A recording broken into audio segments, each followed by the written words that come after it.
absolutely. That is the hardest part of the job for sure.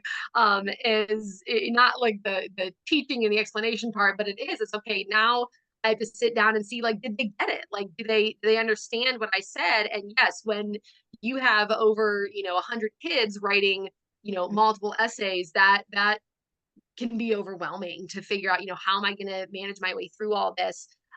So a couple different things I do. I do a lot of different methods of assessment in the classroom. It's not just the essay at the end. That's kind of their summative, final product. But throughout these units, when we do the activities or when we do, okay, today we're going to write an intro, I kind of give feedback along the way, a couple different ways. When I have them do like a writing workshop model where I have them kind of in groups, that I've normally selected because I know those students are sort of at the same level or at least the same place in their essay. They can kind of help each other. I'll circulate the room and kind of individually conference with different students who I might see struggling. Like I kind of check in with as many kids as I can throughout the period. Um, some of them do kind of tend to, need a little bit more of your time or a little bit more direct instruction. Like I said, I do have highly diverse ability levels in my class. I've got students that are, reading and writing at kind of like an elementary or very basic level up to students who are, writing near a collegiate level. So, to be able to kind of manage through all of that, and help challenge all of them, but help make all of them successful is hard. It's just hard.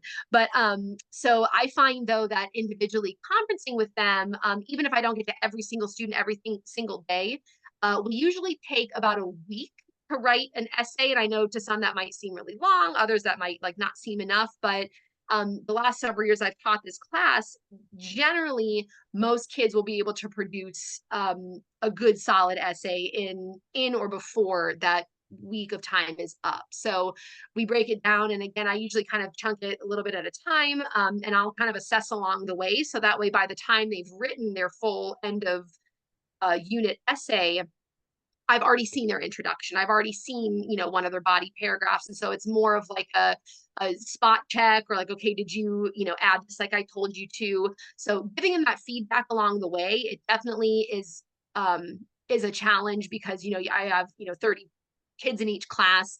And getting around to each of them throughout that week, at least a couple of times can be a hard thing. But that's why I also have them in groups is to give each other feedback too. So one thing that I rely a lot on as well is peer review.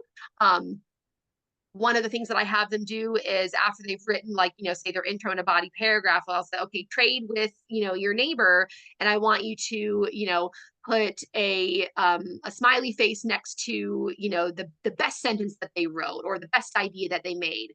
And then put a question mark next to a sentence or a place that, it may be left unclear or that they didn't explain fully. So like, a good thing and then a thing to work on. And so I think that also helps students realize like, oh, I said my introduction like that too. And they put a question mark on mine. What can I do to fix this? I think having them like read and learn from each other is just as valuable as feedback that they would get from a teacher. And again, it challenges them to kind of incorporate others' ideas anyway. So that's one thing I do and rely on heavily is that individual kind of conferencing. Um, and then peer review. And we also do a discussion of, I use a rubric for a lot of my grading, but rubrics I feel, especially the ones that we use that are really made and designed to help them write for the OSP, um, Yeah. are very complex. I mean, they get like this full piece of paper. They're like, what do I even do with this? So I don't often give them the rubric before they write. I know a lot of teachers do that, and that's great. I found it's worked better for me to kind of use the rubric afterwards as more like a checklist or do I have a strong claim in my essay? Do I have this? Do I have this? And then they can go back and see like, oh, okay, I actually have a lot of that. I only maybe need to add this or explain here versus looking at that as more of like I have to write all this and I Mm. don't even know where to start. Yeah. So